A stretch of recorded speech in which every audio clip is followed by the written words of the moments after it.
Hey everyone, welcome back for another deep dive. Yeah, it's great to be back. Being a secondary school educator these days, Right. it's wild how fast things are changing. Oh, yeah. Especially with all this AI stuff. Absolutely, it's everywhere. It's like impossible to ignore. Quite true. And so today, we're going to really dig into an idea that's been like bouncing around in my head for a bit now. Okay. It all started at the Stanford HAI summit. Uh-huh.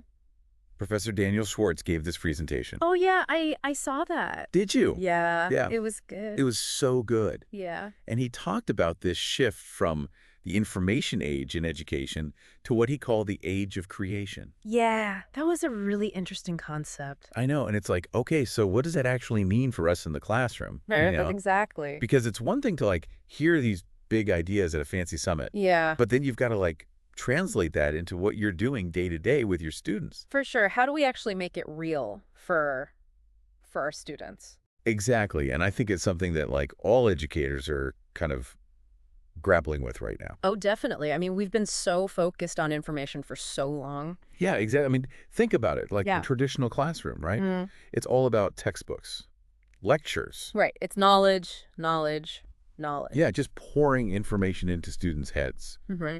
And, there's definitely a place for that, Yeah. but it feels like things are shifting. Yeah. And Professor Schwartz is really suggesting that, like, Yeah. okay, what's more important now Hmm. is not just what they know, Yeah. but what they can do with that knowledge. Absolutely. It's that application, the creativity, I it's don't- problem solving. Being innovative. Yeah, exactly. Okay, so let's take a step back for a minute Right. and, like, really try to understand this whole information age thing Yeah. in learning. Okay. Sounds good. What were, like, the big defining characteristics?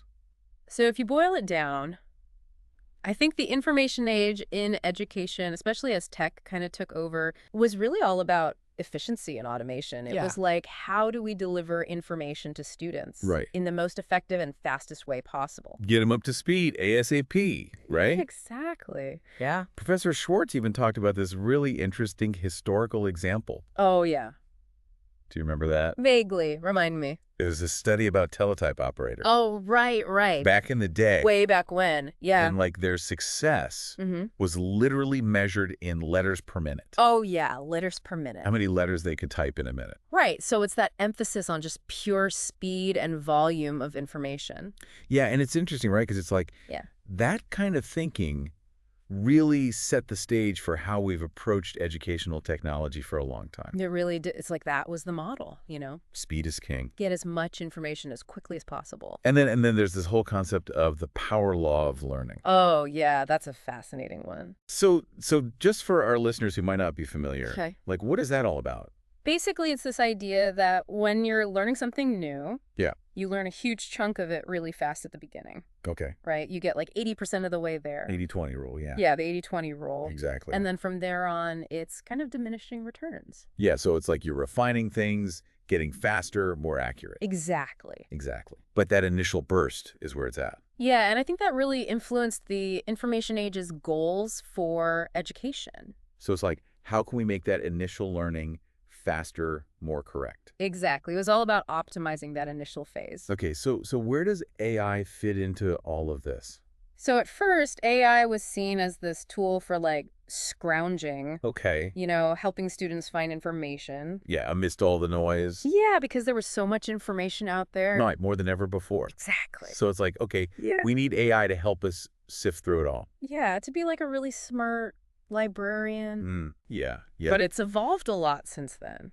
It's not just about finding the information anymore, right? No, not at all. It's like, what can we do with it? Right. What's the next step? So now we're seeing AI being used to create these personalized learning experiences. Okay.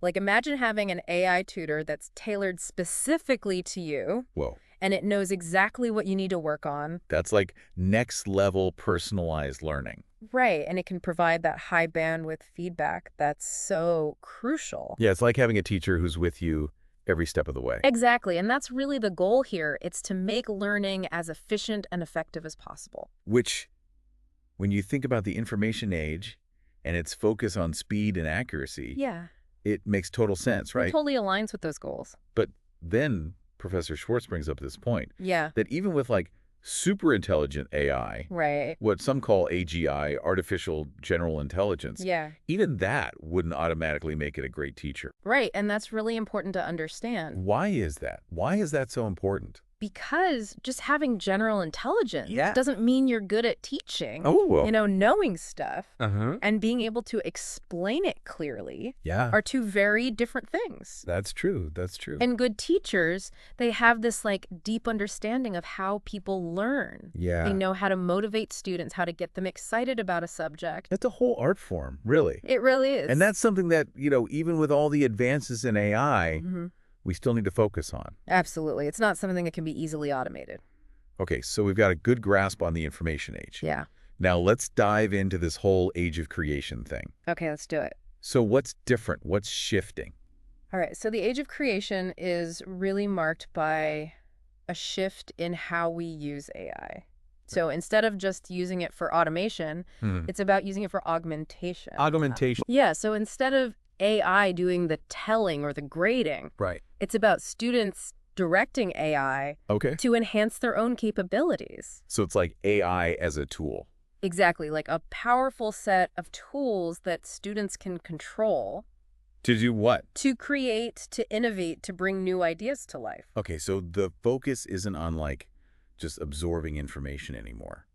Right. It's about what students do with that information. Yeah. How they use it to make something new. Okay, and Professor Schwartz gave this really interesting anecdote Yeah. about people using ChatGPT to write poems for retirement parties. Oh, yeah, I remember that. And they were so delighted with the result. It's like it opened up this whole new way for them to express themselves. Even if they weren't professional poets. Exactly. And I think that's really powerful. Yeah, it's like it democratizes creativity in a way. Absolutely. It gives everyone the tools to create, regardless of their skill level. And it's not just writing, right? No, not at all. He also mentioned Professor Chris Peach and his daughter Freya using AI image generation to illustrate her stories. Yeah, that was a great example. Like she's a kid and she's able to create these amazing visuals with the help of AI. It's incredible, right? Yeah, and it makes me think about motivation. Right. Professor Schwartz talked about different types of motivation. Mm-hmm.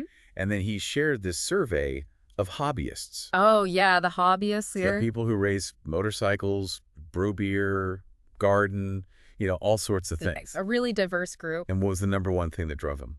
So across all those different hobbies, Yeah. the biggest motivator was to see the fruits of their labor. Okay, to see the results of their efforts. Exactly, that tangible outcome, the thing they created. That's what kept them going. Yeah, it was deeply satisfying to them. And I think that's so relevant to our students. Oh, absolutely. When he surveyed them about their favorite classes, Right. the reasons they gave were very similar to the hobbyists. Yeah, they wanted to see results. They wanted to learn strategies, set challenges, share what they made. It was about that active engagement, that sense of ownership. So it's not enough to just know the rules. You have to play with them. You have to experiment. Exactly. That's where the real learning happens. Okay, so we have this distinction between the information age and the age of creation. Mm-hmm. But it's not like we're just throwing out the information age entirely, right? No, not at all. Professor Schwartz emphasizes this need for balance. Yeah, we need both. So how do we find that balance? It's about recognizing that each approach has its strengths and limitations. Okay. So when AI is used for automation, Yeah.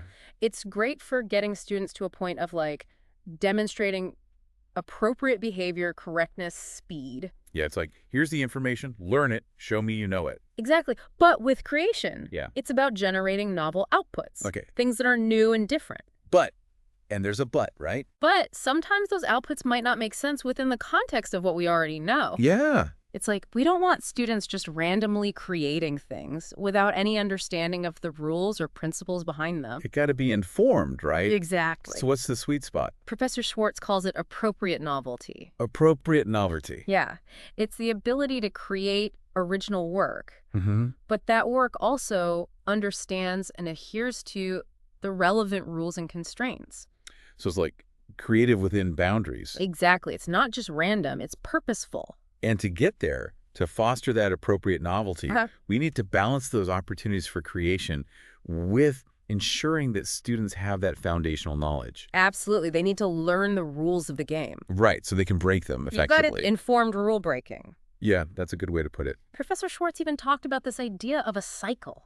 Yeah. Create something, have it explained, then create again. It's iterative, right? Exactly. It's this back and forth between doing and understanding. And through that process, Mhm. you're constantly refining your knowledge and your skills. You learn by doing, and you do by learning. Okay, so for our listeners out there, Mm-hmm.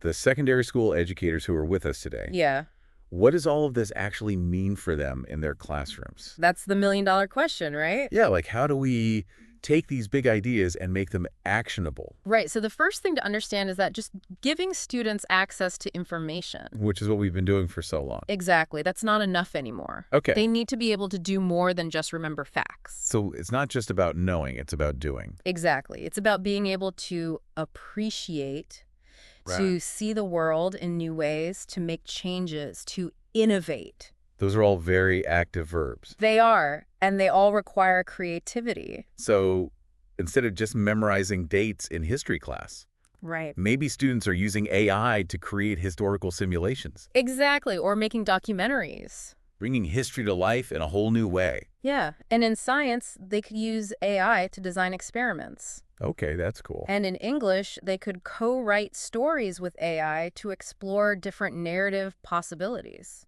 So it's about taking the knowledge and actually applying it, creating something with it. Exactly, making it tangible. And I think that's where the real power comes in. Yeah, it's where learning becomes meaningful and engaging. And Professor Schwartz keeps coming back to this idea of balance. Right. It's not just about creation for creation's sake. It's not about throwing out all the rules. Right. We still need to make sure students have that foundational knowledge, Absolutely. It's about finding that sweet spot.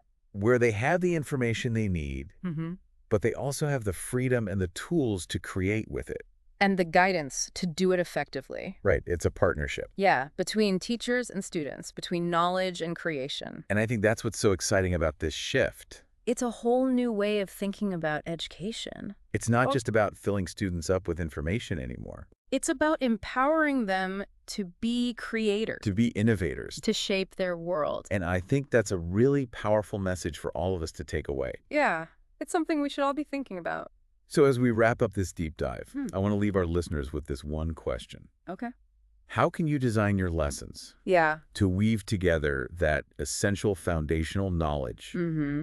with meaningful opportunities for your students to create, Yeah. to see the impact of their efforts? It's about finding those moments where creation can enhance learning. And I think that's the challenge and the opportunity. Absolutely. It's not easy, but it's incredibly rewarding. So to all the educators out there, thank you for joining us on this deep dive. Yeah, thanks for being here. And keep pushing the boundaries, keep exploring, and keep creating. Because the future of education depends on it. It really does.